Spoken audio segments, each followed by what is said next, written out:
ពេលនេះគឺយើងបានជួបទីមួងវត្តសម្បានហើយដែលក៏ខែមកដល់ស្ពានលេខទី62បងប្អូនកំពុងតែហែឡើងបន្ទាប់ពីវត្តសុភីគឺវត្តសម្បានហែឡើងលើដូចគ្នាក្នុងថ្ងៃនេះគ្នា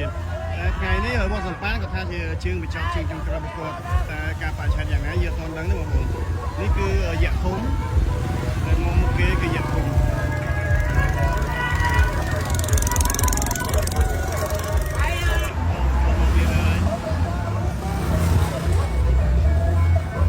ទៀតហ្នឹងជួបវត្តមានអ្នកតាទឹកហើយនឹងរ៉ូណាល់ដូរយៈទី1ទី3បងប្អូនដល់ពីយៈទី1គឺ2ទី1មកទាំងយៈទី3ទី1ហើយសុទ្ធតែយៈតែហ្មង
នេះក៏ទៅក្បួនដូចគ្នាបងប្អូនអញ្ចឹងខ្ញុំទៅថតបន្តទៀតអញ្ចឹងចង់បញ្ជាក់ថាវត្តសម្បានហើយគាត់មកដល់ស្ពានទី62ស្ពានទី62ហើយដែលវត្តសម្បានធ្វើដំណើរពីក្រោមពីកោះធំជ័យធំមកហើយ